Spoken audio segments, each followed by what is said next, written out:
So, Ari, there was some rather welcome good news this week on the voting rights front. Tell us about what happened in North Carolina. And this is actually the second piece of good news we've had in regards to North Carolina over the past couple of weeks. Yeah, it's always rare when there's good news on voting rights from the Supreme Court, given what's happened in recent years. But on Monday, the Supreme Court upheld a lower court decision that struck down two of North Carolina's congressional districts as unconstitutional racial gerrymanders.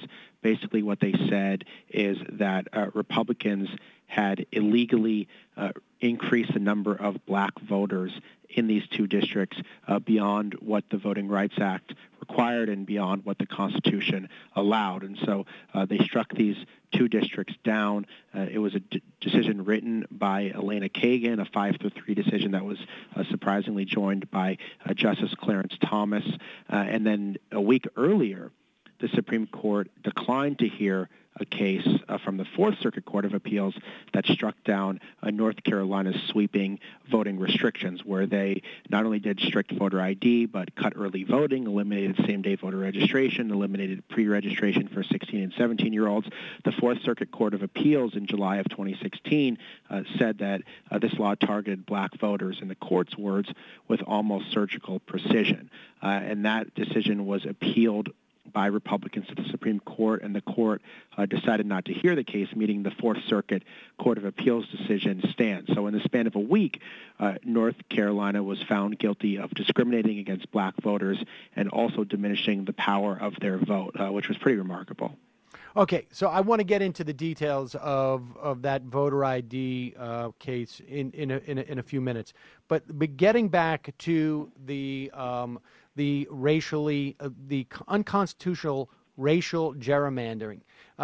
Okay, first off, tell us about what the Voting Rights Act says about. Why would the Republicans argue that they needed to put more blacks within the boundaries of these specific districts to fulfill the Voting Rights Act? I mean, we'll do the real reason why they said that in a minute, but why would they even attempt to say that?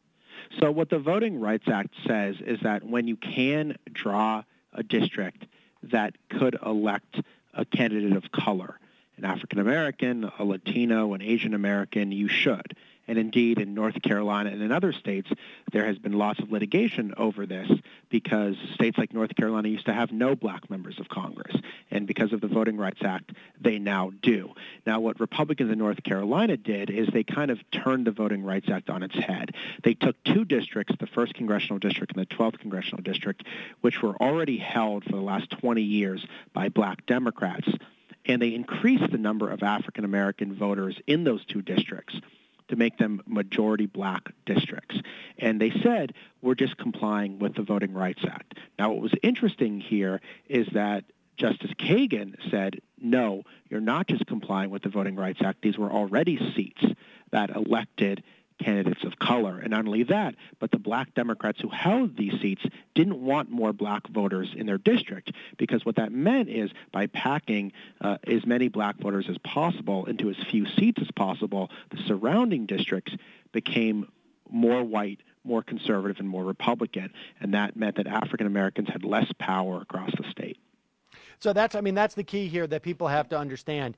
It is not as much about putting more blacks in this district. It is about taking black people out of these other districts so that they become more reliably Republican in this case. And here's the interesting aspect of this.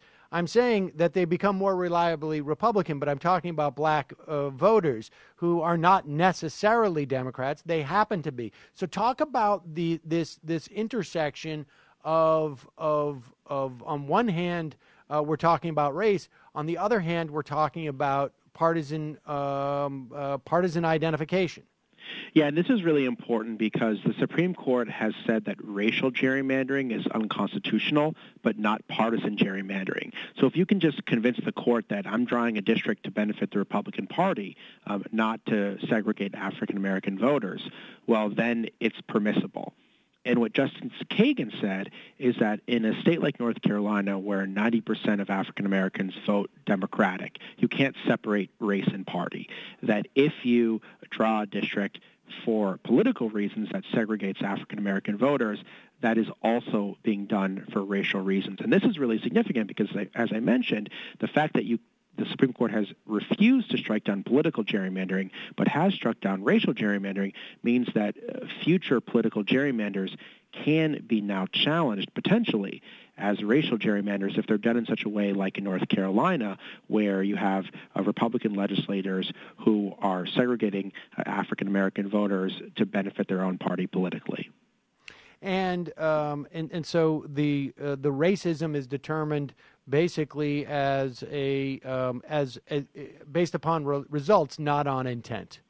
Yeah, based on the results here. The lower court did find that this was intentionally discriminatory, that North Carolina Republicans did this precisely to segregate black voters, but the Supreme Court did not weigh in on this finding. But what's interesting here is that these are already districts that are functioning as the Voting Rights Act had intended. For the last 20 years since these districts were created, they reliably elected African American voters. They reliably elected African American candidates. And what Republicans did, not just in North Carolina, but across the South, was they artificially increased the number of black voters in districts that were already held by black Democrats to try to make the rest of the South as white and as Republican as possible, and to try to make it be a situation where there were no white Democrats left, so that the Democrats were identified as the party of color, which in the South is not necessarily a good thing. So this was a really nefarious, cynical strategy. I've been writing about it for years, and this seems like the first time that the Supreme Court is now recognizing what's going on here, not just in North Carolina, but in other southern states, because this is now the fifth state where courts have overturned Republican gerrymanders in the South, which I think is really significant. And is this the fifth time that, and when you say the courts, you're talking about circuit courts, you're talking about federal courts. What have they found that have they overturned these gerrymandering all based upon race as unconstitutionally race-based? In 4 of the 5 cases. So they've struck down, either the Supreme Court or lower courts have struck down maps in North Carolina, Alabama, Virginia, and Texas for racial gerrymandering reasons. And then in Florida, they struck it down because Florida has this new fair redistricting ballot initiative that passed, and they found the maps there violated that map. So that was a statutory issue for racial gerrymandering. That was a statutory issue, and the other 4 were constitutional issues. Yeah. All right. So lastly, why did Clarence Thomas vote with the liberals in this instance? So Clarence Thomas has been skeptical of racial gerrymandering from the very beginning. He would say that the Voting Rights Act mandated racial gerrymandering when it created districts that elected black candidates in the first place. So he's been fairly consistent on this. I think he was wrong initially when he opposed these districts, but he's been fairly consistent.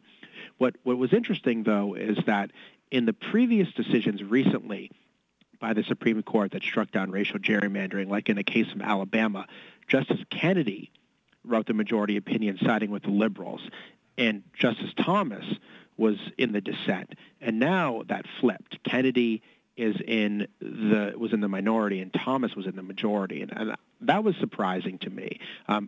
Kennedy has been pretty clearly opposed to racial gerrymandering too, so I would have thought, if anything, this would be a 6-2 opinion, but apparently there were some elements of Justice Kagan's opinion that for some reason or another Justice Kennedy disagreed with.